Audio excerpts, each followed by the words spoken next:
Hello, my name is Pratik Mahalle and I am an actor. मैं नागपुर से आया हूँ।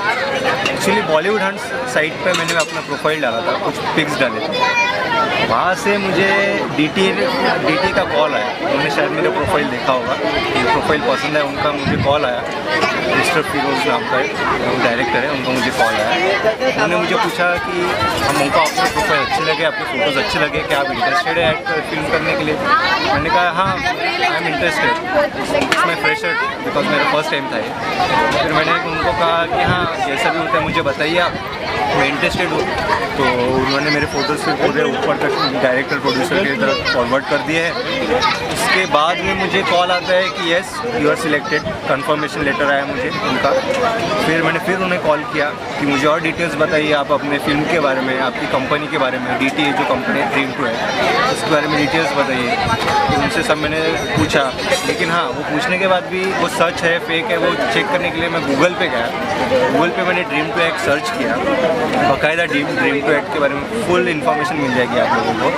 वहाँ पे मिस्टर फिरोज कुरैशी जो है यहाँ के हमारे डायरेक्टर जो है जेड फिल्म के, उनके बारे में मैंने नाम डाला। तो गूगल पे उनका डायरेक्ट नाम डालने से पूरा सर्च आ गया उनका, उन्होंने आज तक क्या क्या किया है, शॉर्ट फिल्म मेकर है, अवार्ड्स मिले उनको, फलाना तरीके के अवार्ड्स मिले हैं। वो सब देख के मैं एक्चुअली मेरे को फैमिली से सपोर्ट नहीं मिलता था। जब मैंने उनको यूट्यूब पे भी है, वो आप सर्च कर सकते हैं यूट्यूब पे। फिर मैंने वीडियो सर्च किया, फिर वो फैमिली को दिखाया मैंने।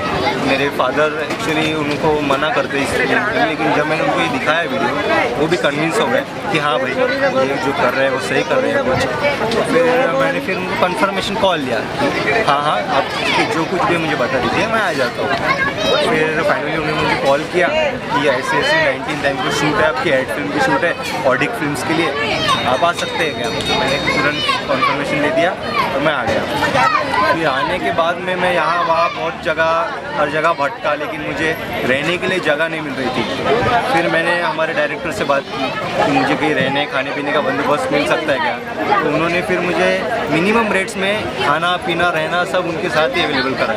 वो मैं मतलब एहसान सरीका हो गया मुझ पर, वो इतना अच्छा मतलब और कहीं नहीं मिलता है, खाना पीना रहना पूरा प्रोडक्शन हाउस के साथ। और प्लस जब मैं रिहर्सल कर रहा था, तो रिहर्सल के साथ साथ वो मुझे पूरा बता रहे थे कि इस तरह से कीजिए फिल्म लाइन में, आपके एक्सप्रेशंस कैसे चाहिए, इमोशंस लाइए, वो सब मैं उनसे सीखा हूँ। उनके साथ रह के मुझे बड़ा फ़ायदा हुआ है। और अभी हम लोग लोकेशन सेट पे हैं, हमारा अभी शॉट हुआ है और अभी अच्छा लग रहा है सब करके। Thank you. एक्शन। फिर उनका मुझे कॉल आया कंफर्मेशन के लिए।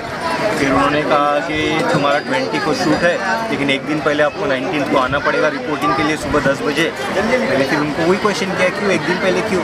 तो उन्होंने वही बताया, जाहिर सी बात है हम बोले वर्कशॉप लेते हैं पहले एक्टर्स पे, उनकी एक्टिंग कैसी है, क्या है, उनके इमोशंस आते हैं बराबर नहीं आते हैं, वो सब जज करेंगे, उस हिसाब से वो हमें सिखाएंगे। फिर मैंने भी कहा ठीक है आ जाता हूँ। फिर मैं 19 को आया। फिर जैसे ही मैं आया मुझे एक और प्रॉब्लम रहा, अब आ तो गया वो रहूँ कहाँ पे? मेरे कोई रिलेटिव्स नहीं है, कॉन्टैक्ट्स नहीं है मुंबई में। फिर मैंने प्रोड्यूसर से बात की, हमारे डायरेक्टर से बात की, उनको कहा कि ये प्रॉब्लम है, मैं आ तो जाऊँगा लेकिन मैं रहूँगा खाऊँगा कहाँ? फिर उन्होंने मुझे बाहर जितनी प्राइजेज़ है रेट्स, उससे मिनिमम एकदम हाफ रेट्स में मेरे को सब रहने का खाने का पूरा बंदोबस्त करके दिया। खाना रहना पीना सब उनके साथ किया मैंने। एक दिन पहले मैं फिर वहाँ पहुँच गया। उसके बाद फिर उन्होंने पहले मुझे ऑडिशन के लिए कहा कि हाँ भाई 2 लाइन अपने मन से कुछ कह दो। फिर मैंने वो करके दिखाया। फिर उस हिसाब से उन्होंने मुझे सूटेबल रोल के लिए बताया कि हाँ भाई आप ये रोल कर लीजिए।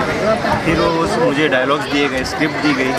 फिर वो सब मैं स्क्रिप्टिंग पूरा लर्न किया, सब पढ़ा, रिहर्सल्स किया।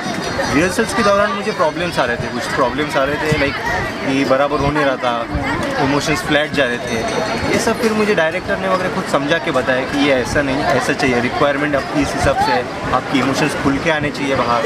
ये सब मुझे डायरेक्टर से अपने सीखने मिला। उसके बाद में जो क्रू है पूरा मेंबर्स का सब पूरे इतने हेल्पिंग है, पूरे डीटीए के ये सब लोग सब मेरे साथ है।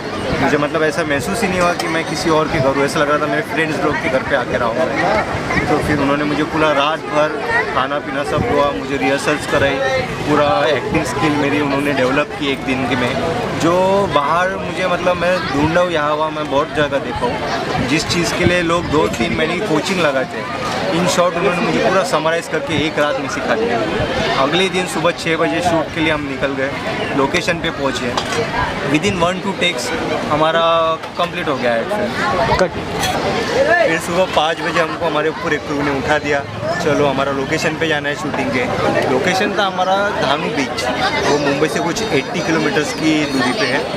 फिर हम लोग सुबह पूरा क्रू उठ गया, 5 बजे उठ गया, तैयार हो जाओ सब यहाँ वहाँ तैयारी में लग गए।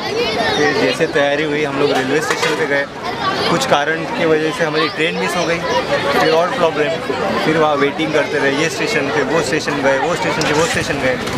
फिर भी कोई क्रू ने कोई टेंशन नहीं लिया, सब सपोर्टिव थे, सब ने बिल्कुल नाश्ता वगैरह सब हो गया बिना। फिर नेक्स्ट ट्रेन कैच की हमने डायरेक्ट फिर धानू बीच के लिए। फिर धानू बीच पे हम लोग आके पहुँचे 9 बजे आके पहुँचे यहाँ आके देखा तो वाह, पूरा बीच, ऐसा बीच कहीं मैंने आज तक नहीं देखा ऐसा बीच, और इतना शांत बीच मैं बता रहा हूँ आपको।